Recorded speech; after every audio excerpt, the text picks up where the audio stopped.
मयि अर्पित मनो बुद्धि ये मद भक्ता समय प्रिया। जिस मन को हम अपना मानते थे और मन से मान करके भोगी थे, वो मन परमात्मा का दिखने लगा।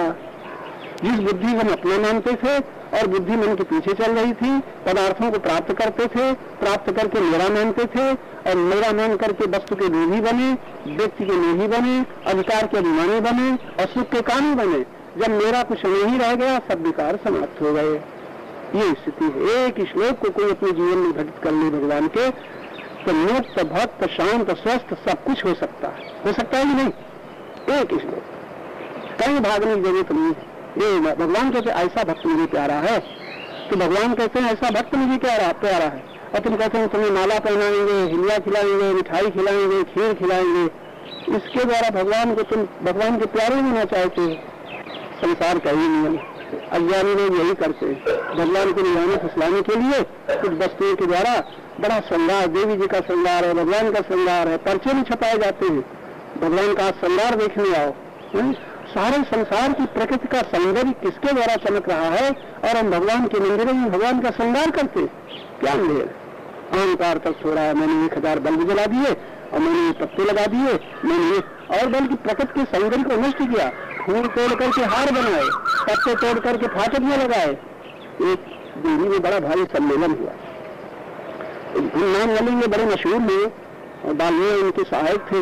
बड़ा रुपया खर्च किया था, हमें बताया 4000 फाटक में लगे और हमने सभा में कर दिया कि 4000 फाटक में लगा दिए, लेकिन 4000 कम गरीबों के कपड़े दे देते, 4000 गरीबों किसी भूखे को दे देते तो कितना पुण्य होता। अहंकार तृप्त हुआ कि मैंने इतना बड़ा फाटक बना, बस उसी दिन से हमारा व्याख्यान बंद हो गया। सांच कहूँ जग मारिया पर्दे लखे रुके, तो ऐसी दशा हो जाती है। यथार्थ सत्य को बर्दाश्त करने वाले कोई नहीं होते। क्या किया जाए, बड़ा मुश्किल है। ऐसी दशा में फिर अपने शब्दों में हम लौटे, तो हम भगवान की बात न मान करके रोज रोज का अपराध कर रहे हैं। एक बात में बड़ी ध्यान देने की, किसके साथ? परिवार के साथ नहीं, सरकार के साथ नहीं। हम भगवान की कौन सी बात मानते हैं, निर्णय करो। आप लोग आज तय करो, जरा ध्यान से देखना कौन सी बात। भगवान कहते हैं ममता रहित हो जाओ, ममता रहित। अब ममता एक शब्द है, उसके पीछे तमाम दोष है। धन से ममता होगी तो मोही बनेंगे, परिवार के शरीर से ममता होगी तो मोही बनेंगे, बन चुके ही बनेंगे। अधिकार से ममता होगी, मेरा पद तो अभिमानी बनेंगे, और ये मेरा सुख कहीं छिन न जाए तो हम कामी बनेंगे। ममता के कारण हम लोभी बने, अभिमानी बने, कामी बने, जाने क्या क्या बने, लोभी बने और इसी के कारण दुखी बने। कौन सा तीर्थ है, कौन सा मंदिर है, कौन सा भगवान है जो तुम्हें दुखों से मुक्त कर दे? आप लोग तो बड़े भक्त हो, सब लोग भगवान को मानते हो, पूजा करते हो, तीर्थों में जाते हो, ईमानदारी से भीतर झांको। अब वियोग का दुख तो नहीं होगा। पुत्र न रहे, पत्नी न रहे, पति न रहे, जो तुम्हारे प्रिय हैं वो न रहे, तो वियोग का दुख तो नहीं होगा। सब लोग कहते नहीं होगा, समझ में आ गया? तब तो तुम क्या हो, तुम्हारी ममता तुम्हें दिख देगी। अब तुम भगवान की मानते हो, कभी भगवान को तो हम 12 बरस से मान रहे, तुम भगवान को भी मानेंगे तो हमारा सब दृष्टि चौपट हो जाएगी, तुम शर्तें लगाओगे। और भगवान की मान लो, गृहस्थी रहने दो, पति पत्नी पति सब रहने दो, धन रहने दो, सब रहने दो, भगवान की मान लो। निर्मनो निरहंकार, भगवान कहते ममता रहित हो जाए। रामायण पढ़ो कि नहीं? न पढ़ो तो अब पढ़ लेना। 10 स्थानों में हर एक आदमी की ममता होती है, केवल 10 स्थान। और बड़ी विचित्र बात है, उन 10 स्थानों में आप सभी की ममता नहीं है तो होगी, और है तो छूटेगी। तो आज यहाँ जो बैठे हुए हो, 10 स्थानों में कोई स्थान तुम्हारा खाली है तब यहाँ बैठे हो। अगर 10 स्थान भरे होते तो यहाँ न बैठे हो। बड़ी विचित्र बात। कहीं से ममता का हिस्सा तुमने हटा लिया है, या तो हटा लिया है और या तो वो हट गया है, वो जगह खाली है। इतनी खाली जगह से आप सत्संग सुन रहे हैं। 10 स्थान, एक युवावस्था से अगर भगवान की ओर मिल रहा है तो इसकी भी ममता का हिस्सा कुछ बचा है। एक बालक है, एक बालिका है, उसकी ममता पति पत्नी से होनी चाहिए, माता पिता से तो है ही है, धन से है ही है, परिवार से है ही है, बंधु से, भाई बहनी से तो है ही है। अभी एक युवक का, एक बालिका का की ममता पति पत्नी से नहीं हुई तो हिस्सा खाली कि नहीं? अगर इसके पहले ये सत्संग में आ चुका है तो बड़ा बड़ा अच्छा सत्संग लगेगा, बड़ी अच्छी श्रद्धा होगी, बड़े अच्छे विचार होंगे। देखो ममता का हिस्सा खाली है इसलिए, सत्संग मिला इसलिए। और जहाँ भी यह हुआ था ममता वहाँ फंसी। अब याद रहेगा कि हम सत्संग में जाते थे और ऐसा होता था, वैसा खत्म, वो बचा हुआ हिस्सा भी गया। ऐसा है कि नहीं? कुछ लोग ऐसे हैं जिनकी विवाह हो चुका है, पत्नी आ चुकी है, कोई हिस्सा नहीं रह गया है, वो हिस्सा यहाँ बैठाई हुई है। माता है लेकिन माता से ममता कम हो गई, ये नहीं रह गई। पिता है, पिता से ममता नहीं रह गई। पत्नी पति है, ममता नहीं रह गई है, ममता नहीं रह गई। भूमि भवन है, हरिद्वार में होने वाले कम से कम इतने ही लोग हैं जो ममता को छोड़ करके, आप लोगों में ममता होती तो हम बैठे होते, कैसे नहीं? उस ममता का हिस्सा छोड़ा है कि नहीं? तुम्हारा तो हिस्सा जुड़ा ही नहीं है, तब बचे हो। और तुम्हारा हिस्सा अगर जुड़ा होगा तो छोड़ करके आए हो, ममता छोड़ के आए हो, तब तुम यहाँ हरिद्वार में रह रहे हो। क्योंकि ऐसा कि नहीं है? ऐसा कि नहीं? ममता छोड़ करके अब देखना है कितना हिस्सा ममता का हम बचा पाए हैं। और बहुत सावधान रहना है, बीच में कहीं वहां की ममता छोड़ करके यहाँ ममता कर बैठे मेरा आश्रम, अब गड़बड़ हो गया। माता पिता से ममता हटी तो मेरे गुरु जी महाराज, ममता हो गई कि नहीं? असर होगा कि नहीं? होगा नहीं? ये अपना दर्शन, निरीक्षण, इस तरह निरीक्षण करो तो पता चलेगा हम साधना के पथ में कहाँ कहाँ भूल जाते हैं। न कुछ पकड़ना है, न खोलना है, ज्ञान में देखना है। एक ज्ञान में पुस्तक है, उसमें यही सब लिखा गया है। तुम और कुछ नहीं करो, आंखों के पीछे ज्ञान से देखना शुरू करो। न छोड़ो न पकड़ो, ज्ञान में देखो, ज्ञान में देखो। इस ज्ञान में देखते देखते तुम मुक्त हो जाओगे। छोड़ना कुछ नहीं है। अज्ञान में मेरा, अज्ञान में मेरा कुछ नहीं हुए हमें। बहुत अच्छा, बड़ी दया की। इस तरह से अब आप सावधान हैं, बाकी चर्चा फिर चलेगी। आपकी चर्चा में ध्यान रखना, तुम्हें भगवान की कौन सी बात मानी। और थोड़ी देर शांत हो जाओ, मौन हो जाओ, कुछ न करो, कुछ न करो। और तुम्हारे किए बिना क्या हो रहा है जो तुम कभी कर ही नहीं सकते, न कर पाओगे। तुम्हारे किए बिना धड़कन चल रही है, रक्त बन रहा है, भूख लग रही है, प्यास लग रही है, मन काम कर रहा है, बुद्धि काम कर रही है, इंद्रियां काम कर रही है। तुम्हारे किए बिना तुम बाद में करते हो, पहले इनमें शक्ति सबके पीछे मौजूद है। ये शक्ति परमात्मा की है। इस परमात्मा की शक्ति से योगस्थ होने के लिए कुछ न करके जो अपने आप हो रहा है उसे देखो और देखते रहो।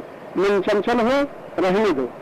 वो चंचलता एक आदत है, लेकिन तुम शांत और मौन होकर के पीछे हटते जाओ। अपने को कर्ता न मानो, केवल दृष्टा हो जाओ। जितनी देर तुम दृष्टा होकर के देखोगे, तुम्हारी शक्ति धीरे धीरे समिटने लग जाएगी, वृत्ति हटने लग जाएगी।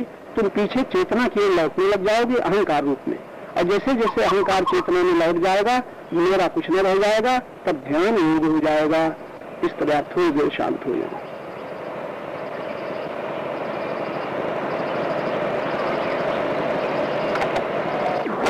चेतन होकर के, हम चेतन ही हैं, हमें ध्यान किसी का नहीं करना है। हम चेतन हैं, अपने चेतन प्रकाश में जो कुछ हो रहा है तन में, मन में, बुद्धि में, उसे दूर हट के केवल देखते रहना है। हम तो ही हैं, केवल वहां उतरना नहीं है, किसी के साथ मिलना नहीं है, केवल देखते रहना है। लेकिन वहां चेतन होकर के देखो, कुछ बन करके नहीं और कुछ नहीं, चेतन होकर के देखो। चेतना में ही ज्ञान के द्वारा ये सब गतियां दिखाई दे रही हैं। बस तुम शांत हो, स्वस्थ हो, स्थिर हो, परमात्मा में हो, सारी गतियां प्रकट में हो रही हैं। बस ये अंतिम शब्द है, प्रकट में गतियां हो रही हैं और तुम चेतन तत्व नित्य शांत स्वस्थ स्थिर।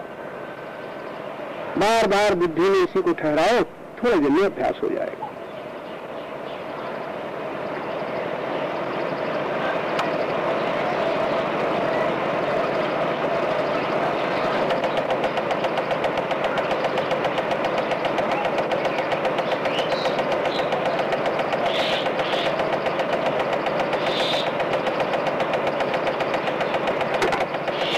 स्वतंत्र है कर्म करने में, कर्तव्य करने में स्वतंत्र है, तो डाका डालने में स्वतंत्र नहीं है। चाहे भला करे चाहे बुरा करे, जब करता है तो चाहे कुछ करे। करने के बाद फल में भोग में स्वतंत्र हो जाएगा, करने के बाद फिर स्वतंत्र नहीं रहेगा। कर्म करने में स्वतंत्र है, लेकिन फल के पाने में, फल के बदलने में स्वतंत्र नहीं है, फल भोगना ही पड़ेगा। कर्तव्य कर्म और सत्कर्म दो जगह, कर्तव्य कर्म और कर्म। एक जगह का कर्म करने में स्वतंत्र है, एक जगह कर्तव्य कर्म करने में स्वतंत्र। ये तो इसलिए कि तुम जो करना चाहते हो तुम कर सकते हो, उसमें कोई पराधीनता नहीं है, ये बात ठीक है जो तुम कर सकते हो। लेकिन बड़ा व्याख्या की और भीतर एक छिपा हुआ रहस्य है, तुम जो करना चाहते हो वो कर सकते हो। प्रश्न है करना क्या चाहते हो? तुम एक धर्मशाला बनवाना चाहते हो, ये कर्तव्य हो गया, लेकिन कब? जब तुम्हारे पास धन हो तब। और धन नहीं है तो कैसे कर्तव्य पालन करोगे? तुम मंदिर कैसे बनाओगे? अगर तुम्हारे पास 1 लाख रुपया है, चाहे मंदिर बनाओ चाहे धर्मशाला बनाओ, तुम स्वतंत्र। तो कर्तव्य की परिभाषा है जो तुम कर सकते हो वही तुम्हारा कर्तव्य है, और जिसमें किसी का हित न हो वो तुम्हारा कर्तव्य है, और जिसके साधन मौजूद हो वो कर्तव्य। 3 शर्तें हैं कर्तव्य के साथ। अब जाओ। महाराज चेतना आपने जिससे अहंकार की बताई, संघात चेतना घटती वो चेतना और इस चेतना में क्या? हमने चेतना शब्द को कहा कि चेतना फैली हुई प्रकाश को कहते हैं, लेकिन चेतन उसे कहते हैं जिससे चेतना फैली हुई है। जैसे बल्ब चेतन है और फैला हुआ प्रकाश ये चेतना है। संघात चेतना जो क्षेत्र का अंग है वो चेतना है, वो यही चेतना है। यही चेतना। तो क्लोरोफार्म से नष्ट कौन सी होती है? क्लोरोफार्म से चेतना नष्ट नहीं होती, क्लोरोफार्म से चेतना पकड़ने वाले अंग से तालु तोड़ दिया जाता है। जैसे चेतना हमारे यहाँ दौड़ रही है और हमने क्लोरो एक ऐसा कुछ सुई लगा दी, सुई लगाने से ऐसा हो जाता है ना। और क्लोरोफार्म से जो चेतना हमारी सारी उसमें दौड़ रही थी उसका द्वार अवरुद्ध हो गया। इसी तरह मूर्छा में भी नाड़ी में जो चेतना दौड़ी वो नाड़ी की गति बंद हो जाती है। महाराज एक प्रश्न, बुद्धि मन अहंकार आदि का प्रेरक नहीं मेरे द्वारा उनका संचरण हो रहा है। मैं ही इन खिड़कियों में होकर संसार की ओर झांकता हूँ, तो मैं फिर अपने को रोक क्यों नहीं पाता? उनके साथ हो लेता हूँ, मैं न झांकूं। मैं ही झांकता हूँ। प्रश्न है मैं ही आंखों के द्वारा कानों के द्वारा सब झांकता हूँ, तो मैं चाहता हूँ कुछ तभी तो झांकता हूँ। अगर न चाहूँ तो, न देखना चाहूँ तो क्यों, न सुनना चाहूँ तो? चला जाता है बरबस चला जाता है। का जब आसक्ति हो गई है सुख में, देखने की सुख में आसक्ति है तो बरबस चला जाता है। महाराज उसको प्रताड़ित करने वाला कौन है? जो प्रताड़ित करने वाला वही है जब वो न चाहे तब ताड़ित करेगा। मुझे अब पेट में दर्द हुआ है कल खाने से आज नहीं खाऊंगा, साथ ही प्रताड़ित भी करता है। प्रताड़ित करता है तो आसक्ति बस अहंकार उसकी प्रताड़ना को नहीं मानता है। इंद्रियों की आदत पड़ गई है ना, तम्बाकू से खाने से बीवी पीने से नुकसान हुआ। अब हमने नुकसान के बाद हमने संकल्प किया कि हम नहीं पिएंगे, और फिर भी आसक्ति बार बार मजबूर कर रही है। अहंकार समन्वित होने के कारण अहंकार सारा जड़ है अहंकार। चलो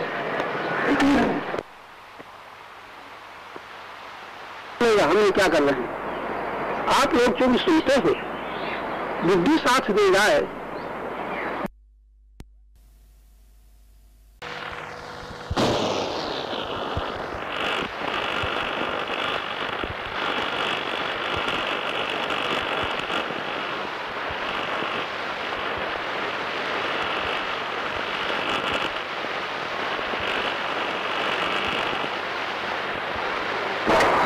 तो ही हो, जो देखता है तो ही हो, और जो दिखता है तो माया है। और किसी का प्रश्न हो तो कर लो। बस मैं के साथ मेरा, मैं के साथ जहां मेरा लग जाता है वहीं से बंधन है।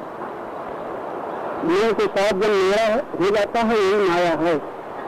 मेरा से अलग होकर के देखो मैं या हम, बस ये आपका वास्तविक स्वरूप है।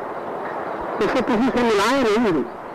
अभी बैठे अभी चाहे जहां शरीर बैठा है, इंद्रियों में ज्ञानेंद्रियां काम कर रही है, शब्द स्पर्श रूप रस गंध शक्ति 5 विषयों में मन दौड़ रहा। मन नहीं इसका है, जो मानता है मनन करता है। जो पकड़ना जानता है, देखना नहीं जानता, उसका नाम मन है। इस मन को बहुत याद रखना। जो केवल निर्मल के द्वारा शब्द स्पर्श रूप रस गंध को पकड़े और पकड़ करके अनुकूल मानव को रागी, प्रतिकूल मानव को द्वेषी, बस यही मन की सीमा है। इसीलिए हमारे शास्त्रों में भगवान संयम की बात कहते हैं। संयम का मतलब है अमर्यादित बहती हुई शक्ति को मर्यादित बना लो, और मर्यादा धर्म नहीं होती है। पशु जीवन में मर्यादा नहीं होती। पशु जीवन प्रकृति द्वारा मर्यादित है, लेकिन इसके अंदर विवेक नहीं है। इस प्रकार हम अपनी शक्ति को, जब अमर्यादित शक्ति को जब मर्यादित बना लेते हैं, यहां से धर्म शुरू होता है। और धर्म की लिए प्रवृत्ति जो है यही मानवता है। भोग में प्रवृत्ति है ये पशुता है, और धन मान के पीछे जो प्रवृत्ति है ये दानवता, असुरता है। हमारी प्रकृति ये सब भाग दौड़ है। तो जहां से हम यदि हमारा कम से कम हमसे हम लोगों का इतना विकास हो चुका है बुद्धि में कि इस तरह की चर्चा सुनते हैं, लाखों लोग नहीं सुनते और ना भी सुनेंगे। हम लोग सुनते हैं, सुनने के बाद हमें देखना है कि कानों से तो सुनते हैं, मन से मनन करते हैं, बुद्धि से विचार करते हैं। इसके पीछे फिर अहंकार है। अहंकार को देखने में बहुत सावधान होना है। हम भगवान के दर्शन की इच्छा करते हैं और अहंकार को नहीं जान पाते, इसलिए दर्शन भागते घूमते बीत जाते हैं। परमात्मा का तो पता चलता नहीं, क्योंकि अपना ही पता नहीं जिसे परमात्मा का पता कैसे लगा पाएगा। खोजने वाला स्वयं को नहीं खोज पाया अभी तक कि शरीर में मैं कहाँ हूँ, क्या रंग है, क्या रूप है। और प्रश्न उठाता है भगवान परमात्मा ईश्वर कैसे मिलेगा। तो सबसे पहले हम लोगों को सावधान होकर के यही पहला प्रश्न करना चाहिए। मैं हम जो ये कह रहे हैं कहीं नहीं रहे, हम भोक्ता भी हैं। सुख के भोक्ता हम मन के द्वारा, दुख के भोक्ता हम मन के द्वारा, ज्ञानी अज्ञानी हम बुद्धि के द्वारा, और बने हुए हम अहंकार के द्वारा। अहंकार ही बना हुआ है। आकार को स्वीकार कर लेना अहंकार है। आकार को हटा करके केवल वह जाना ये अहम है। अहम के पीछे परमात्मा, अहम के आगे संसार। ये ट्रेन रहे, इस जगह पर अगर हम सावधान हो जाएं, अहम के पीछे अहम जिस सत्ता से प्रकाशित हो रहा है, ये ध्यान करते हैं। हम अपनी मान्यता के अनुसार भगवान का ध्यान करते हैं, गुरु का ध्यान करते हैं, जो हमें प्रिय है उसका ध्यान करते हैं, लेकिन वास्तविक ध्यान किया नहीं जाता। ध्यान तो देखने का तत्व है। ध्यान से देखें, क्या देखें? जो आगे है, और फिर क्या देखें? देखने वाले के जो पीछे है। देखने वाले के पीछे जो सत्ता है वो अखंड है, अनंत है। उसको चाहे परमात्मा नाम रखो, चाहे ईश्वर नाम रखो, लेकिन देखने वाले के जो आगे है वो परमात्मा की माया है। अब इतना ही निर्णय कर लो, हम आगे देखते हैं पीछे देखते हैं। देखने वाले हम देखने वाले अपने ऊपर नहीं ठहर पाते। ये बड़ी भारी भूल चल रही है, ये असावधानी चल रही है, बुद्धि का दुरुपयोग हो रहा है। हम देखने वाले अपने केंद्र बिंदु से चले। सबसे पहले पकड़ा किसे? मन को। मन पकड़ता है इंद्रियों को, इंद्रियां पकड़ते हैं विषयों को। बस ये हमारा संसार है। अब हम जब अशांत होते हैं मन के द्वारा, मन जब अशांत होता है, मन जब दुखी होता है, तब प्रश्न उठाते हैं। क्या प्रश्न उठाते हैं? दुख कैसे दूर हो?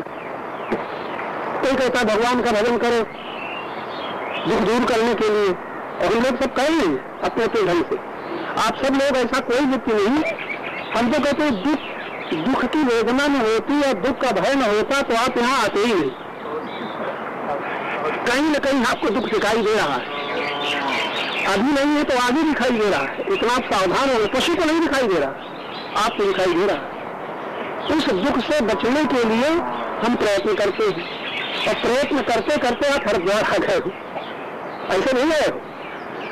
कुछ लोग घूमने आते हैं, घर में मन हुआ तो हरिद्वार चले आए, घूम रहे हैं, हिमालय जा रहे हैं, बद्रीनाथ जा रहे हैं। ये तो मन के पीछे, मन उनको नचा रहा है, भगा रहा है, और उनको पता नहीं चलेगा हम क्या कर रहे हैं। आप लोग जो भी सुनते हो, बुद्धि साथ दे जाए, बुद्धि से विचार का बल आ जाए तो कभी नहीं अभी देख सकते। और यहाँ दिया नहीं जाता, यहाँ दिया नहीं जाता कि हम आपको दे दें मुक्ति, भक्ति, शांति, भगवान, ये कुछ नहीं। यहाँ तो दिखाया जाता है उनको जो देखने के लिए तत्पर, और देखने के लिए यही तत्पर है कि जिज्ञास हो। दिखाने का मतलब आंख से नहीं दिखाया जाता, आंख तो तुम्हारी बत्ती से देख रही है। यहाँ दिखाया जाता है बुद्धि की दृष्टि से। आंख से तो पशु बहुत ज्यादा देख लेता है, मानव क्या देखेगा, मनुष्य क्या देखेगा इतना पशु देखता है। तो यहाँ दिखाया जाता है कि इनको जिनके आंख है, कौन सी आंख, ये आंख नहीं, पश्चिम ज्ञान चक्षुषा, भगवान का कितना सुंदर वाक्य है, जिनकी ज्ञान चक्षु खुले हुए। रामायण में भी इशारा है, उधर विमल विलोचन हुए के, उधर विमल विलोचन हुए के, विशेष लोचन जब हृदय के खुलते हैं तब देखना आता है। अब हम ऐसे शब्द सुनकर के ये परवाह नहीं करते। हमारी चिंताएं, हमारे प्रयत्न, हमारे भय, हमारे दुख अभी अभी सोचो तो कहां से संबंधित है, कहां से संबंधित, सत्य से संबंधित नहीं है। सत्य से जो मिला है उससे भी संबंधित नहीं है। बड़ी छोटी सी बात है, हम भयभीत तो होते हैं, जरा अभी अभी सोच लेना क्यों भयभीत होते हैं। परमात्मा का कुछ हानि, परमात्मा से जो मिला था उसकी हानि हुई, इसके लिए नहीं। हमने जो मन से मान लिया है अपना धन, अपनी भूमि, अपना तन, अपना परिवार, अपने जूता, चप्पल, साड़ी, इन छोटी छोटी वस्तुओं के लिए भयभीत होते हैं। छिन न जाए, छूट न जाए, कोई नहीं ले जाए। आप लोग कभी समय के लिए भयभीत होते हैं, हमारा समय नष्ट न हो जाए। बड़ा छोटा सा प्रश्न है, क्या भी नहीं आता, याद आता है, कभी कभी आता है बेकार समय खो रहे हैं, वो भी कब याद भी आता है बेकार समय खो रहे हैं कि दुकान भी नहीं गए। रुपया की धन कमाने का मार्ग जो है उससे हम दूर है, लाभ को खो रहे हैं। कौन से लाभ को? संसार के लाभ को। तो समय की अगर परवाह होती है तो सर्विस वालों को अपने ऑफिस जाने की, ऑफिस जा करके भी अगर पहुंच गए, हस्ताक्षर कर दिए तो भी परवाह नहीं, परवाह होती है। तो ज्यादातर हम अगर भयभीत भी होते हैं, चिंतित भी होते हैं और समय की परवाह करते हैं, तो कब? जहां लाभ का प्रश्न है, जहां हानि का प्रश्न है, वहां समय की परवाह है। लेकिन हम जैसे, आप लोग जैसे साधक हो, जरा सोच के अभी अभी देखना, साधक समय की परवाह कब करता है? समय की परवाह एक समय की, और आज की पूजा नहीं हुई, बेकार बैठे हैं, पूजा नहीं कर सके, यहाँ पर भी समय की थोड़ी परवाह होती है। आज का जब पूरा नहीं हो सका क्योंकि उसे फल मिलने वाला है ना। यानी जहां लाभ का प्रश्न है वहां समय की बड़ी परवाह है। परमात्मा नहीं मिल रहा है, परमात्मा समय के द्वारा व्यर्थ समय नष्ट करने पर हम ज्ञान से वंचित हैं, ये दुख नहीं। व्यर्थ समय शक्ति नष्ट करने पर हम पुण्य से वंचित हैं, ये प्रश्न नहीं। ये प्रश्न हम लोगों का नहीं, हम लोग देखेंगे। यानी समय कितना व्यर्थ वार्ता में, व्यर्थ चिंतन में, क्रोध में, ईर्ष्या में, द्वेष में, कलह में, परनिंदा में समय शक्ति दोनों नष्ट होते हैं कि नहीं? अधिकतर जिसके याद नहीं रहता। आप लोग तो इतने सभ्य, इतना सावधान हो कि ज्यादातर ऐसे प्रपंच में नहीं पढ़ते। परनिंदा में तो नहीं पढ़ते, लेकिन पर चर्चा में कभी कभी पढ़ जाते हैं अच्छे अच्छे साधन। पर चर्चा में ध्यान नहीं रहता ये कौन सी चर्चा हो रही है, किसकी चर्चा हो रही है। हम तो यहाँ तक हिम्मत करेंगे कहने की, अगर आपको बुरा न लगे, जब आप कथा सुनने में रस लेते हो, भागवत सप्ताह सुन में 7 दिन बड़े से तत्पर होकर के सुनते हो, बोध शिवोहम का बोध करने में देर लगा रहा है, ये तभी होगा जब तुम आत्मवान बनोगे। गीता का बड़ा छोटा सा वाक्य है, आत्मवान। कल मैंने बताया था, देहवान, धनवान, बलवान, रूपवान, कुलवान, जाने क्या क्या वान, आत्मवान। नेत्रों को बंद हो जाने दो, पलक न उठाओ, भीतर चेतना का अनुभव करो, मैं देहवान नहीं हूं, मैं आत्मवान हूं। मैं पतिवान पुत्रवान पत्नीवान नहीं हूँ, ये विनाशी संबंध है, रहने दो संसार में व्यवहार के लिए, लेकिन मैं आत्मवान हूँ, ये ध्यान है। अगर तुम कृष्ण का ध्यान करते हो, कृष्ण की बात न मानो तो कृष्ण अगर तुम्हें मिल भी जाएंगे, अगर कृष्ण की बात न मानोगे तो सुख तो मिलेगा लेकिन दुख न। राम मिले लेकिन राम की बात जिन्होंने नहीं मानी इनके दुख नहीं मिले। कृष्ण मिले और कृष्ण की बात जिन्होंने नहीं मानी इनके दुख नहीं मिटे। गुरु मिले और गुरु की बात नहीं मानी तो दुख नहीं मिटे। तो गुरु की बात कौन नहीं मानता? जो माता पिता परिवार की बात मानता है, और परिवार की बात मान करके जो मेरा मेरा मेरा रखे चला जा रहा है वो गुरु की बात नहीं मानता। गुरु की बात नहीं मानता। तुम छोड़ आए हो अपने अपने नगरों में, अपने अपने घरों में, जो भीतर मेरा मालूम होता है कि नहीं? और जहाँ बैठे हो ये सब मेरा मालूम होता है? आश्रम है, आश्रम है। और हम जहाँ से आए हैं वहाँ हमारा घर है, वहाँ हमारा परिवार है, वहाँ हमारा धन है, वहाँ हमारी तिजोरी और सब कुछ, वो मेरा मालूम होता है। परिचय देते हो मैं किसी का बेटा हूँ, किसी का पिता हूँ, किसी का भाई हूँ। आज तक सत्संग में आने वाले भी लोग परिचय देते हैं, गलत नहीं देते हैं। परिचय दो, परिचय दो। जैसे कि सिपाही सरकार का कर्मचारी है, डॉक्टर है, सिपाही है, कलेक्टर है, कमिश्नर है, तो ऊपर से वो परिचय देगा अपनी वर्दी से, अपनी पोशाक से कि मैं कमिश्नर हूँ, कलेक्टर हूँ, थानेदार हूँ। और ऊपर से भीतर में क्या समझेगा? मैं किसी का बेटा हूँ, किसी का पिता हूँ। दोनों चीजें चलेंगी। वहाँ बन जाएगा अदालत में, कार्य क्षेत्र में पदाधिकारी। अम्मा के सामने आएगा तो पदाधिकारी कहेगा, पदाधिकारी नहीं कहेगा अच्छा बेटा। ये भी जो याद है उसे कि मैं बेटा हूँ, ऊपरी व्यवहार को भूलता नहीं है। यहाँ तीसरी बात, बचपन से जो मान लिया है मैं किसी का पुत्र और किसी का पिता, किसी का पति हूँ, ये पदाधिकारी बनने पर वो नहीं भूलता, लेकिन वो उसे भूल गया कि मैं जिसका है। संसार से जो मिला पद वो तो ऊपर ऊपर चल रहा है, और परिवार से मिला जो संबंध वो भीतर भीतर चल रहा है। और भगवान ने जो कहा वो न भीतर है न बाहर है, पता ही नहीं। भगवान ने क्या कहा? ममैवांशो जीवलोके, कहा है कि नहीं कहा? अगर ये भी याद आ जाए, हाय मेरी पत्नी नहीं रही, मेरा पुत्र नहीं रहा, मेरे पिता नहीं रहे, मेरा धन नहीं रहा, तो मेरे भगवान भी नहीं रहे। भगवान है कि नहीं? तो जब पिता पुत्र पत्नी धन संपत्ति भूमि भवन नहीं रहता तो भगवान भी नहीं रहते।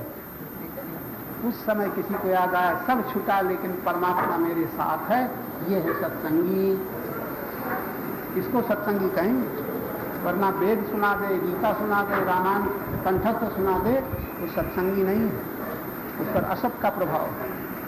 तुम चाहो तो सत्संगी बन सकते हो, हम नहीं बना सकते क्योंकि हम गलत भाषा बोल रहे हैं। सत्संगी तुम हो और बने हो सत्संगी, बनावट छोड़ दो तो सत्संगी तो होगी।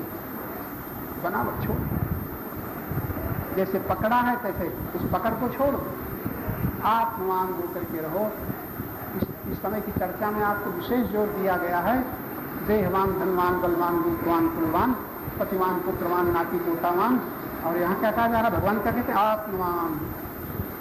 तुम आत्मा हो, तुम चेतन हो। थोड़ी थोड़ी देर बल्कि फिर दिन में अनेक बार जहाँ किसी के बेटा और किसी के पिता और पति और पत्नी आ जाते हैं, तो भगवान कहते हैं हम भगवान के हैं, भगवान के अंश हैं, जो भगवान है वो हम हैं। ये भी याद आए। इसका हमने सोचा तुमने माने कि तुमने रामायण पढ़ ली, गीता तुमने पढ़ ली, अगर ये भूल गया तो ऊपर ऊपर सब चल रहा है। आत्मान होकर क्या घाटा है? छोड़ने को कुछ नहीं कहा जा रहा है, केवल देखने को कहा जा रहा है। छोड़ने को क्यों नहीं कहा जा रहा है? पहले क्या कहा था?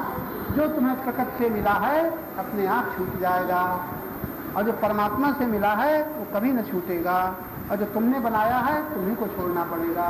प्रकृति से मिली है संबंध, शरीर, और तुमने क्या बना लिया? उनको कहिए मेरा। जहाँ मेरा कहा अभी तुमने बना लिया। धन तुम्हें संसार से मिला और धन रह जाएगा, और मैं धनी हूँ तो लोग बाहर है कि भीतर?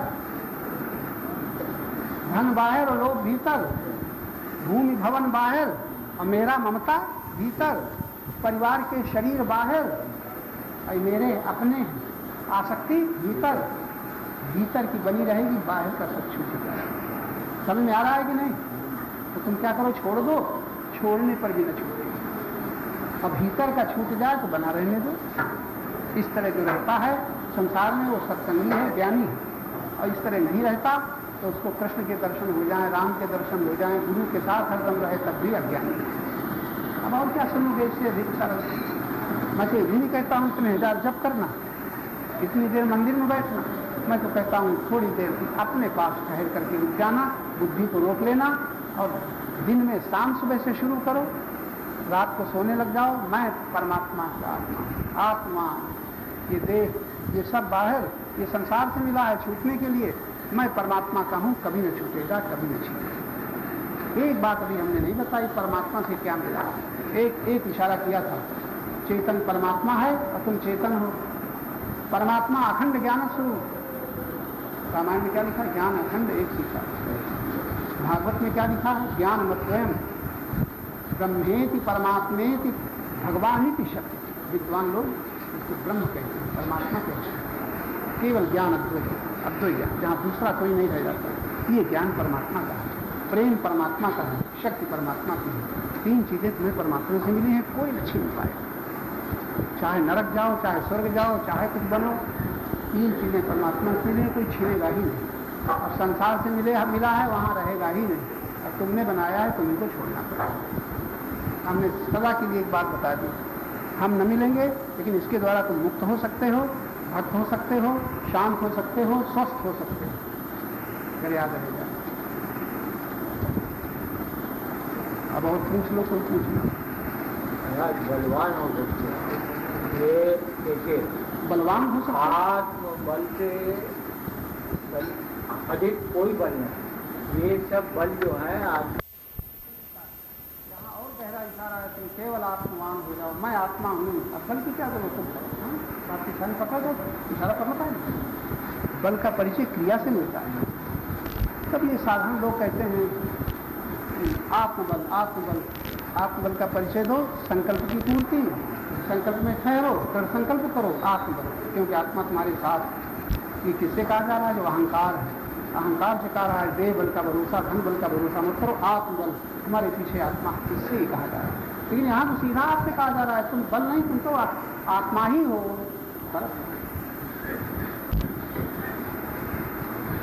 और न समझ में आवे पूछ लो, नहीं हमें समझा दो।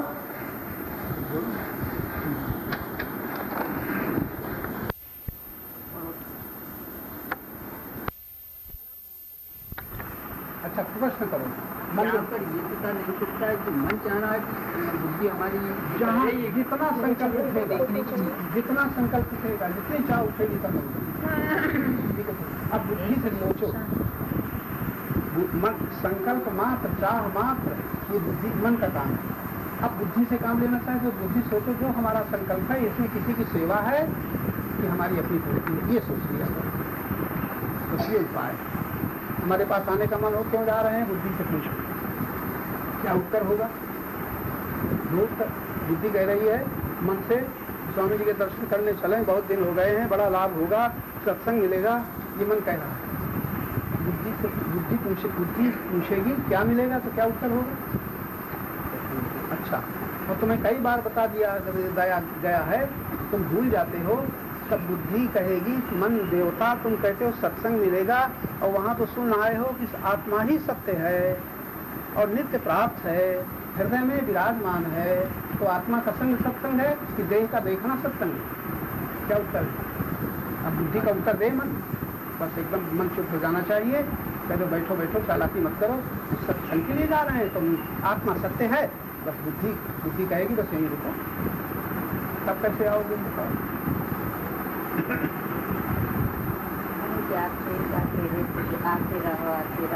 आते रहो, तुम्हारे जैसे बेवकूफों के लिए कहते हैं कुछ देते रहो।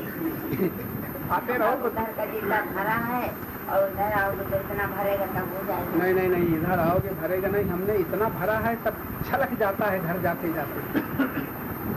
यहाँ भरा ना, और तुम्हें तरफ बहुत सुना और घर में जरा सा कहीं वियोग हो गया, चप्पल खो गई, बंदर भूती ले गया, सारा ज्ञान छलक गया। तो क्या करोगे? ये यहाँ का सुना हुआ छलक जाता है। और मेरा जो बचपन से भर रखा है वैसे ही कोई खसाखस भरा रहता है, बर्फ की तरह जम गया। अब क्या करोगे? वो कैसे तुम जानो कैसे आता हो कि ज्ञान रूपी आग से उसको पिघलने दो, यहाँ आने की जरूरत नहीं। ज्ञान रूपी आग से उसको पिघलने दो। बर्फ गर्मी से पिघलती है ना, पिघल करके गल जाएगी। मन की पूर्ति न करो, और जमा होता जाएगा। इसमें जब विचार करेंगे बुद्धि के द्वारा, बुद्धि का ये संकल्प इसके लिए जब बुद्धि के द्वारा विचार करेंगे, विचार करने के बाद जो मनी राम अभी कह रहे हैं चले, वहाँ पर रोकेगा। तो ये जो भरा हुआ है ये पिघलेगा। हाँ, नहीं, फिर सोचो कि वहाँ जा रहे हैं जिस ज्ञान के लिए, वो ज्ञान तो मैं ही हूँ। वहाँ जा रहे हैं सत्संग के लिए, वो सत्य आत्मा तो मैं ही हूँ। अब बुद्धि से कहो मन को तो छोड़ो, बुद्धि कहे मुझे संग कर, अहंकार बुद्धि को लेकर के अब आत्मा का संग कर, मन की न माने, बस ये साधना है। मन की पूर्ति न करे, जो शक्ति हो सेवा में लगा दे। घर में रहो, किसी की पूर्ति हो रही है कि नहीं? पत्नी हो चाहे पुत्र हो, अब हमें कुछ न चाहिए, न पुत्र से, न पत्नी से, न पति से, न माता से, न पिता से। हमारे लिए परमात्मा ही पूर्ण है। अब क्या करें? परमात्मा जो शक्ति मिली है वो सेवा में लग जाए, ये संकल्प होना चाहिए। बस फिर हमारे पास, हम तो यही बता चुके, हमारे पास आने का ही लाभ है कि जो नहीं जानते हो जान लो और उसके अनुसार आचरण करो। अब हमारे पास दौड़ते हो तो मन की पूर्ति। एक कृष्ण महाराज जो आता है ये मननशील जो हमारे लोग होते हैं, उनको भी भगवान राम या कृष्ण के अवतार में वो लेके अयोध्या आते थे। अरे बाबा, इन कथाओं में न जाओ, आते थे तो उनको आने दो। तुम अयोध्या जाके देख लो, तुम्हें मिलेगा नहीं। क्या सुना? कथाओं में जाओगे मन चालाकी कर रहा है। वो आते थे इसलिए हम भी जाते रहेंगे, हम भी अयोध्या जाते रहेंगे, हम भी गुरु महाराज के पास जाते रहेंगे। तो मन को तो पट्टी मिल गई, पूर्ति करके देख लो। हम नहीं कहते कि हमारी बात मानो। अच्छा, तुम अयोध्या जाके देखो, अयोध्या जाने लायक न रह जाएंगे जाने वाले। वो ऋषि जो अयोध्या जाने का पक्ष लेते थे, जानने लायक न रह जाएंगे। रामायण में लिखा, राम कथा जो सुनते राही रस विशेष। हम कहते हैं सुनते सुनते अगर नहीं रहेंगे, सुनते रहेंगे, सुनने लायक कहाँ नहीं रह जाएंगे, तब क्या करोगे? क्या जवाब है आपके पास? इन कथाओं में हमें रीझ जाते हैं, अटक जाते हैं, गलत है। हमारी बात का जवाब दो। रामायण में लिखा, राम कथा जो सुनते घाही रस विशेष तिल जाना नहीं, इसलिए कथा सुनते रहो। अच्छा, सुनते रहो, जब कान जवाब दे रहे हैं तब क्या करोगे? हाया करोगी कि वाह वाह? अंत ये हुआ कि अब सुन नहीं पाते। अरे सुनना काहे के लिए होता है? करना होता है कि हम जल्दी जल्दी न करने की दशा में पहुंच जाएं। सुनना इसलिए होता है कि जल्दी जल्दी हमारा सुनना समाप्त हो जाए। देखना आंखों से इसलिए होता है कि देखने का अंत हो जाए, हम अनंत में पहुंच जाएं। ये है। और आप लोग देखने में लगे हुए हो, सुनने में लगे हुए हो, जानने में लगे हो, तो क्या होगा? सब गलत है, सब गलत है। तो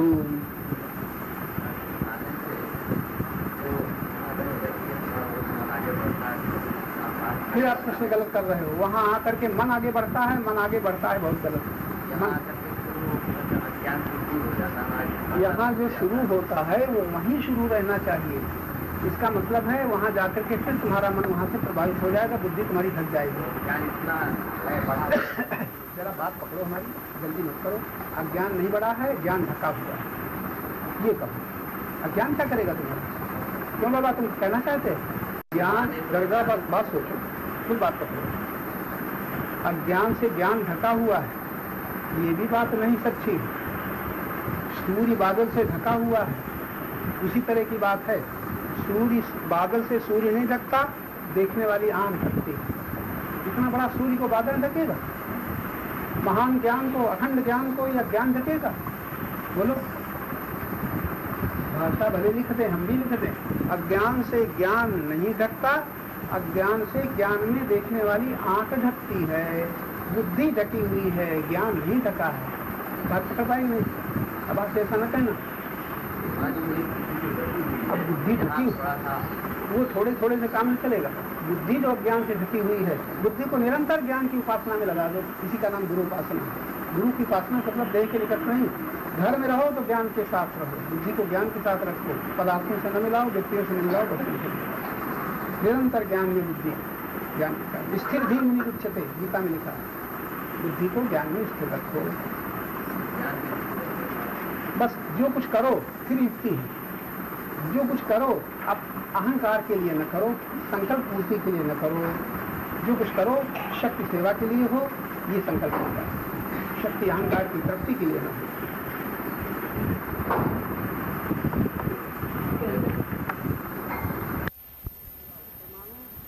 तुम्हारी शक्ति, अगर गधा प्यासा है अब तुम निकल रहे हो, उसको पानी पिला देते हो, सेवा हो गई। हमें कुछ न चाहिए, हाथों का उपयोग हो गया, पानी का उपयोग हो गया, सेवा हो गई। एक ब्राह्मण भूखा है, उसको कर दो, सेवा हो गई। एक कोई तुमसे प्रश्न करता है, उसका समाधान कर दो, सेवा हो गई। तुम्हारे शरीर के द्वारा, मन के द्वारा, इंद्रियों के द्वारा किसी को कुछ मिलता है, सेवा हो गई। हमें कुछ नहीं चाहिए। वहाँ ये तुलना न करो, ये सेवा ऊंची की, सेवा ऊंची। गधे का पानी पिलाना, ब्राह्मण को भोजन कराना और संत की सेवा करना एक ही समान है, बशर्ते कि तुम कुछ चाहते नहीं। अगर तुम जहाँ रहते हो, तुम्हारे पास कोई काम नहीं है, कोई न संत है, न महात्मा है, न ब्राह्मण है, अरे वृक्ष हैं, उनको पानी दे दो, ये भी सेवा, ये भी सेवा हो गई कि नहीं? जो मिले, उपयोग हो, तुम्हारे पास जो कुछ हो, उसको सेवा होगी। क्यों? हमें कुछ चाहिए नहीं, तो किसी काम आ जाए, किसी काम आ जाए। अगर तुम्हारा मलमूत्र है, वो भी किसी की सेवा में लग जाए, क्या क्या कहाँ हो? मलमूत्र की सेवा में लग सकता है। अगर तुम शौच जाते हो, हम करते हैं ऐसा, हम देहात में शौच जाते हैं, खुरपी ले लेते हैं, गड्ढा खोदते हैं, उसमें दाग देते हैं, खाद बन गई, और सूर्य के द्वारा जो किरणों से हवन होना था वो भी बच गया। ये है ज्ञान विज्ञान। हर चीज तुम्हारी सेवा।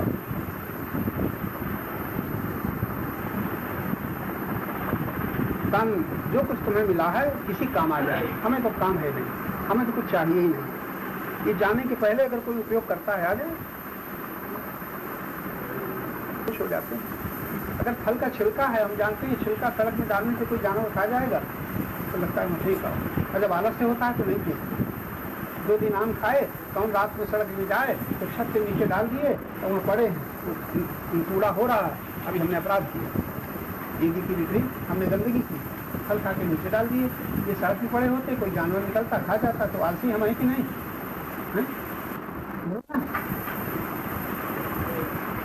आलसी है कि नहीं? देखो हमें भी आलसी बना रहे हैं। परिश्रम से जो है हमारा परिश्रम करे और फिर वो पैसा परिवार वालों को दे दे, उससे कोई भाव नहीं, तो क्या होगा?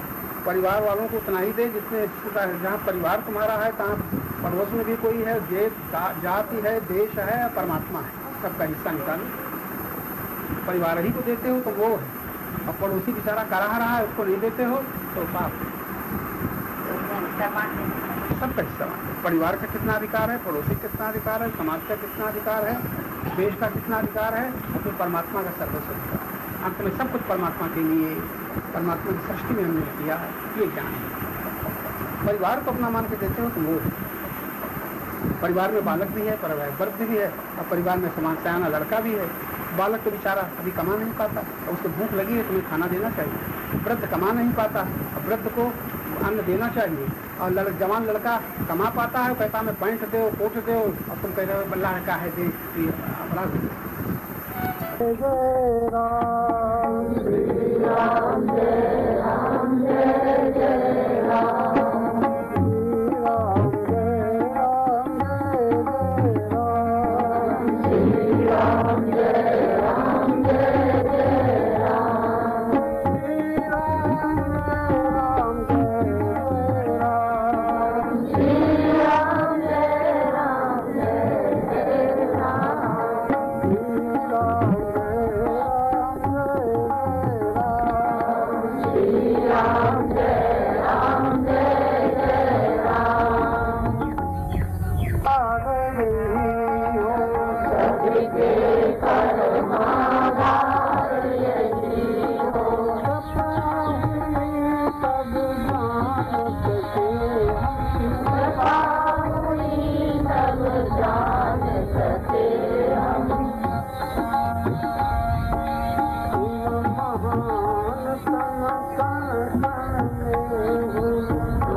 विस्तार यही हो, ये विश्व विस्तार यही हो। कृपा हुई तब जान सके, कृपा हुई तब जान सके हम, कृपा हुई तब जान सके हम, कृपा हुई तब जान सके हम। अचल अनंत अनघ अधिकारी, अचल अनंत अनघ अधिकारी, भक्ति भाव बस लीलाधारी, भक्ति भाव बस लीलाधारी, भक्ति भाव बस लीलाधारी, भक्ति भाव बस लीलाधारी। दाता परम उदार यही हो, दाता परम उदार यही हो। कृपा हुई तब जान सके, कृपा हुई तब जान सके हम। जड़ तन मन के, जड़ तन मन के जीवन हो तुम, जड़ तन मन के जीवन हो तुम। नित्य सत्य आनंद घन हो तुम, नित्य सत्य आनंद घन हो तुम, नित्य सत्य आनंद घन हो तुम, नित्य सत्य आनंद घन हो तुम। सर्व कला भंडार यही हो, सर्व कला भंडार यही हो। कृपा हुई तब जान सके हम, कृपा हुई तब जान सके हम। सबके परमाधार यही हो, सबके परमाधार यही हो। कृपा हुई तब जान सके हम, कृपा हुई तब जान सके हम। चलता तुम्हें यह जग सारा, चलता तुम्हें यह जग सारा, तुमसे बहती जीवन धारा, तुमसे बहती जीवन धारा। अनुपम प्रेमागार तुम्ही हो, अनुपम प्रेमागार तुम्ही हो। कृपा हुई तब जान सके हम, कृपा हुई तब जान सके हम। कभी पथिक से भिन्न नहीं हो, कभी पथिक से भिन्न नहीं हो। जहाँ रहे हम नित्य वही हो, जहाँ रहे हम नित्य वही हो। एक अनंत अपार यही हो, एक अनंत अपार यही हो। कृपा हुई तब जान सके हम, कृपा हुई तब जान सके हम। अनुपम प्रेमाधार तुम्ही हो, अनुपम प्रेमाधार यही हो। कृपा हुई तब जान सके हम, कृपा हुई तब जान सके हम। शरण तुम्हारी, दुखहारी शरण तुम्हारी, तुमसे निज दुख हो न सके हम, तुमसे निज दुख हो न सके हम। देव तुम्हारे जाना प्रथम, देव तुम्हारे जाना प्रथम, देव तुम्हारे प्रेमा प्रथम, देव तुम्हारे प्रेमा प्रथम। अब तक हृदय भिगो न सके हम, अब तक हृदय भिगो न सके सके हम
भक्तों की एक चाह में दर्शन दिखाते आप भक्तों की एक चाह में दर्शन दिखाते आप दुखियों की सच्ची आह में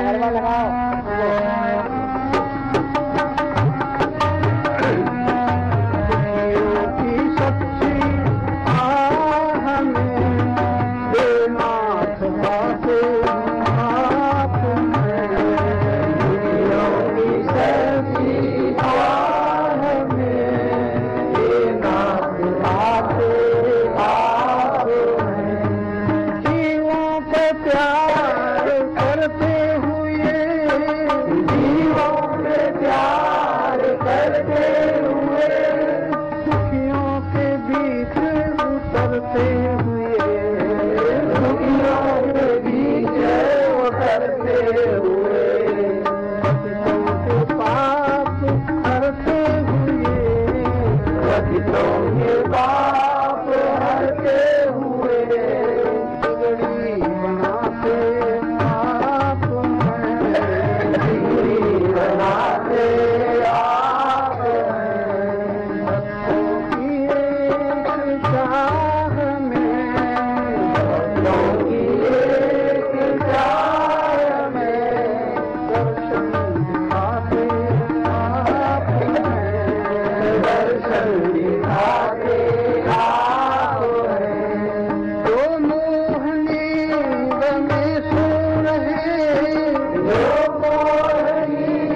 से कोई ध्यान में, है दूर से कोई ध्यान में, योगी पथिक का ज्ञान में, योगी पथिक